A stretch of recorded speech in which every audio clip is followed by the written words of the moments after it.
देखिए, आज के समय में हमारे यहाँ यानी कि हिंदुस्तान में बलात्कार, शोषण, तमाम चीज़ें आम हो चुकी है। हर घंटे कहीं न कहीं कुछ न कुछ हो ही जाता है। लेकिन आज मैं जो कहानी सुनाने वाला हूँ, जब ऐसा कुछ होता है, तो इंसान बहुत डर जाते हैं कि आखिर लड़के लड़कियों के साथ करते हैं, ये तो समझ में आता है।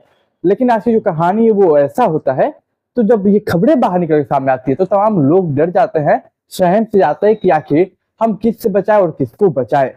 कुछ समझ में नहीं आता है। अब मैं ऐसा क्यों करूँ, आपको आज की कहानी में पता चलेगा। इतना ही नहीं बल्कि देखिए, कि जो कातिल है वो कातिल थाने में आता है और पुलिस को गुमराह करके चला भी जाता है। उसके बाद पुलिस को खोजने में शायद सालों बीत जाते हैं। तो नमस्कार, मेरा नाम है विवेक सिंह और एक नई सच्ची कहानी में आपका स्वागत करता हूँ। देखिए, आज की हमारी जो कहानी है, वो कहानी है महाराष्ट्र का राजधानी मुंबई की। इसी मुंबई से कुछ दूरी पे एक थाना लगता है, भिवंडी थाना के अंतर्गत आने वाला एक जगह, नई बस्ती के अंतर्गत आने वाला एक नगर है, नेहरू नगर। कहानी यही की है। ये कहानी जिस परिवार के, उस परिवार में 7 बहनें और इकलौता एक भाई था।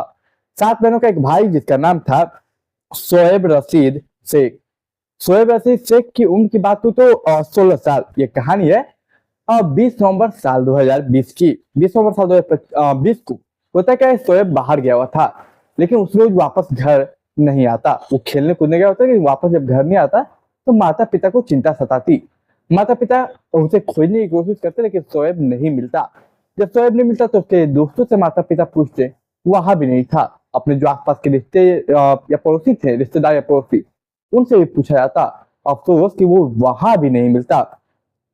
देखिए, इसके बाद माता पिता डर जाते हैं और अगले ही दिन जाके पुलिस थाने में एक एफआईआर दर्ज करवाते हैं, गुमशुदगी की रिपोर्ट लिखवाते हैं कि सर, मेरा बेटा शोएब है, शोएब रशीद शेख, जिसकी उम्र 16 साल है, वो कल से गायब है, कहीं मिल नहीं रहा है। पुलिस भी इसको एक एफआईआर दर्ज कर लेती है गुमशुदगी में, और उसके बाद पुलिस इन्वेस्टिगेशन शुरू कर देती है। देखिए, पुलिस इन्वेस्टिगेशन शुरू कर देती है, लेकिन उस इन्वेस्टिगेशन में इतनी जान नहीं होती कि पुलिस कुछ पता कर पाए। फिर माता पिता को हर पल हर सेकेंड और अपने बेटे की चिंता सताती, क्योंकि वो इकलौता उस घर का बेटा था जो कि 7 बेटियों के बाद था। तो देखिए, माँ बाप पूरा खोजने की कोशिश करते, उन्हें नहीं मिलता। पुलिस इन्वेस्टिगेशन थोड़ा डाउन कर देती है। अब पता नहीं क्यों, क्योंकि उन्हें कुछ सुराग नहीं मिलता। इसके बाद देखिए, जो माता पिता थे, वो लोग कभी इधर तो कभी उधर, मतलब वो तंत्र मंत्र का सहारा लेते हैं, वो भगवान का सहारा लेते हैं, वो मौलाना का सहारा लेते हैं, वो तंत्र मंत्र, तमाम पूजा पाठ, जो भी क्रियाएं होती है, वो सभी करके थक जाते हैं। फिर भी उनका बेटा नहीं मिलता। तब जाके उन्हीं के एक बस्ती में, नई बस्ती में रहने वाले एक मुनाला साहब थे। मुनाला साहब थे, जिनकी एक उसी इलाके में घर था, उनका अपना दुकान भी था। तो फिर मुनाला साहब के पास जाते, उसकी बताते, बोलते मौलवी साहब को कि मौलवी जी, थोड़ा सा सुनिए, हमारा बेटा गायब है इस दिन से, कृपया हमें कोई ऐसा उपाय बताए कि हमारा बेटा मिल जाए। कि हमसे गलती क्या हुई। वो जो मौलवी साहब थे, मौलवी साहब कहते हैं कि एक काम कीजिए, आप बकरे को कटवाइए, बकरे को कटवा के बनाकर गरीब लोगों को दावत दीजिए। इससे हो सकता है कि अल्लाह खुश हो जाए, हो सकता है भगवान खुश हो जाए, और भगवान ने माफ किया, अल्लाह खुश हो जाए, तो शायद आपका बेटा जल्द वापस आ जाए। अब माता पिता फौरन बकरा बनवाते हैं। बकरा बनवाने के बाद तमाम जो गरीब लोग थे, उन्हें दावत देते हैं। दावत देने के बाद भी कुछ दिन तक वो लगातार तलाशी जारी रखते, लेकिन उनका बेटा वापस नहीं आता। यानी कि शोएब कहाँ है, किसी को किस बात की खबर नहीं। वो फिर से कुछ दिन बाद जाते हैं मौलवी साहब के पास और कहते हैं, मौलवी साहब, ऐसा तो कुछ हुआ ही नहीं, हमने दावत दे दी, आपने जो कहा हमने वो किया, लेकिन हमारा बेटा नहीं मिला। अब मौलवी साहब कहते हैं, काम कीजिए, राजस्थान के अजमेर में जाइए, अजमेर शरीफ, वहां पे एक दरगाह है, वहां पे जाके आप 1 महीने तक रहिए, वहां पे तमाम चीजें कीजिए, वहां से आपको रिजल्ट जरूर मिलेगा, आपका बेटा वहां जरूर आ जाएगा या फिर यहाँ जरूर आ जाएगा, आपको पॉजिटिव रिजल्ट मिलेगा, कृपया आप जाइए। अब माता पिता जो कि अपने बेटे के लिए दिन रात तरस रहे थे, कितनी मुश्किल से उन्हें बेटा हुआ था, वो बेटे के लिए ना जाने जो हो सकता था वो कर सकते थे, वो करते हैं। वो पूरे 1 महीने के लिए राजस्थान के अजमेर शरीफ चले जाते हैं। वहां पे उस दरगाह में, जहाँ पे बाबा ने, मौलवी साहब ने बताया, वहां पे जाके 1 महीने तक रहते हैं। लेकिन अफसोस कि उन्हें वहां भी कोई रिजल्ट, कोई फायदा नहीं मिलता। उनका जो बेटा था शोएब, वो वापस नहीं आता। इसके बाद देखिए, वक्त गुजरता है।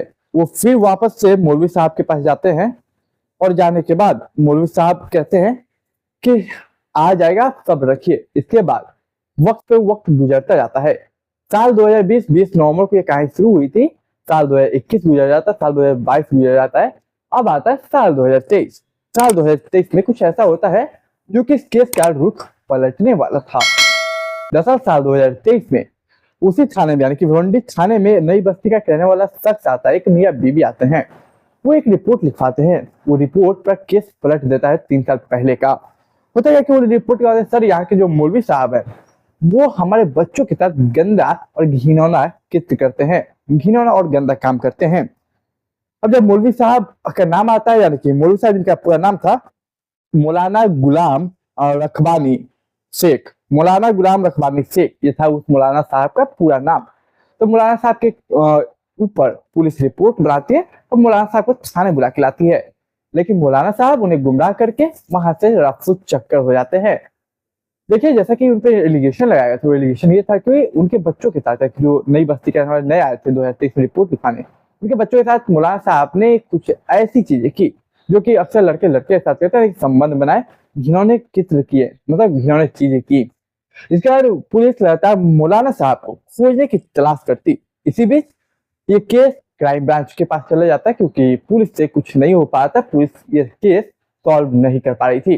जब ये बात क्राइम ब्रांच तक पहुंचती है तो उसी बीच एक खबर और निकल के सामने आती है। खबर ये थी कि लगभग 3 साल पहले जो 20 नवंबर साल 2020 को एक बच्चा गायब हुआ था जिसका नाम शोएब था।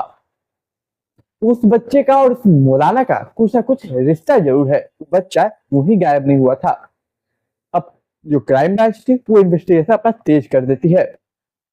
अब क्राइम ब्रांच के इन्वेस्टिगेशन में बात पता चलता है कि वो हिमाचल प्रदेश में है, हिमाचल प्रदेश के किसी जगह में है। उसके क्राइम ब्रांच के इन्फॉर्मर के द्वारा पता चलता है।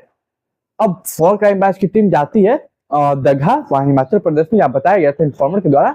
लेकिन अफसोस शायद लेट हो चुकी थी, पुलिस लेट हो चुकी थी क्राइम ब्रांच। ये वहां जाते ही बोलते हैं हाँ मौलाना साहब यहाँ काम तो करते थे, इस जगह में रहते थे, लेकिन अब वो नहीं है।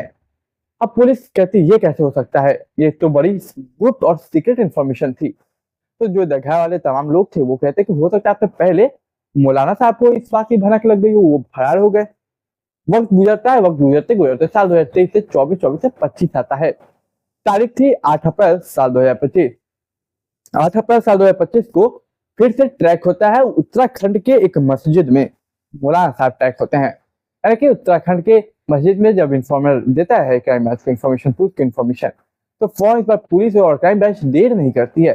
फौरन उत्तराखंड के उस मस्जिद में पहुंच जाती है जहाँ इन्फॉर्मेशन मिली थी, और वहां पर मौलाना साहब गिरफ्तार हो जाते हैं। मौलाना साहब जब गिरफ्तार होते तो एक ऐसी बात पता चलती, एक ऐसा राज खुलता जिससे पूरा प्रदेश हिल जाता और तमाम जो लड़के हो, महिलाएं हो, पुरुष हो, सभी डर जाते। और जो मोहल्ले वाले थे वो इतना क्रोधित होते कि मांगने लगते कि आप हमारे हवाले कर दीजिए, हिसाब हम खुद कर लेंगे।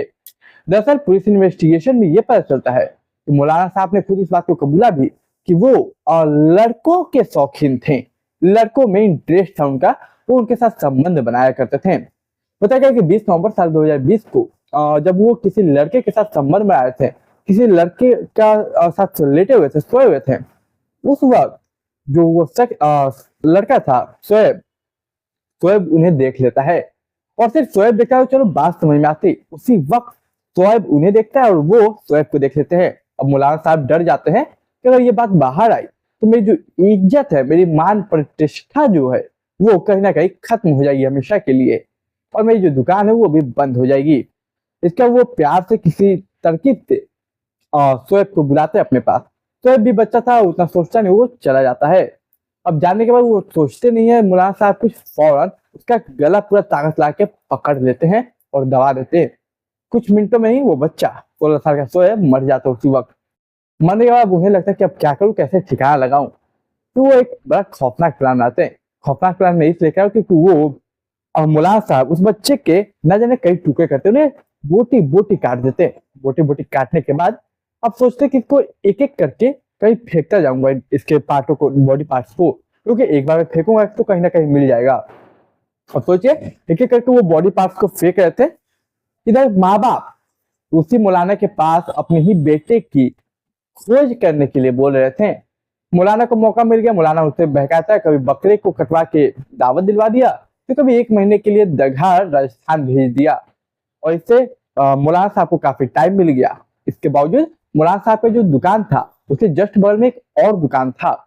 वो दुकान काफी समय से बंद था, तो मौलाना साहब ने सारे बॉडी पार्ट्स को उस दुकान के अंदर दफन कर दिया। जब ये बात पता चली तो तमाम जो मोहल्ले वाले हैं, तमाम जो माँ बाप हैं, वो गुस्सा करते हैं और पुलिस को कहते हैं कि सर आप इसे हमारे हवाले कर दीजिए, न्याय हम खुद कर लेंगे, या फिर इसे जल्द से जल्द आप हमारे साथ इंसाफ कीजिए और इसे सजा दिलाइए। ये बात पता चलती है, फौरन एक फोरेंसिक की टीम रवाना होती है, पुलिस की टीम रवाना होती है और फौरन वो दुकान के नीचे खुदाई होती है। वहां पे अब 4-5 साल पुराना था, अप्रोक्सीमेटली 4.5 साल पुराना था, तो वहां से निकालते सब तो नहीं, लेकिन कुछ अवशेष जरूर मिलते हैं। और उसके बाद उस अवशेष को लैब टेस्ट के लिए भेजा जाता है और ये लैब टेस्ट के लिए भेज दिया गया है, इसकी रिपोर्ट आ रही होगी। तो देखिए मौलाना साहब ने कबूल कर लिया कि इन सब के पीछे वो है और उन्होंने ही ये सब किया है। तो देखिए जब ऐसी कहानी आती है, जब लड़कियां अगर लड़कों से असुरक्षित महसूस करे तो बात समझ में आती है। अब एक लड़के दूसरे लड़के या फिर दूसरे मर्द जाते ही अगर असुरक्षित रहेंगे तो ये एक चौंकाने वाला और डराने वाला विषय जरूर है। तो देखिए आज की हमारी कहानी यही थी। आप बताइए कि आपकी कहानी पे क्या विचारधारा है। आप अपनी विचारधारा कमेंट बॉक्स में जरूर रखें। मैं एक नई कहानी में मिलूंगा, तब तक के लिए आप मुझे इजाजत दीजिए। आप चैनल पर नए तो चैनल को सब्सक्राइब कीजिए, वीडियो को लाइक कीजिए, शेयर कीजिए, कमेंट कीजिए। इस कहानी सुनाने का उद्देश्य किसी की भावना को, किसी के दिल को ठेस पहुंचा नहीं, केवल समाज में जागरूकता फैलाना था। अब मुझे इजाजत दीजिए, एक नई कहानी में मैं मिलता हूँ।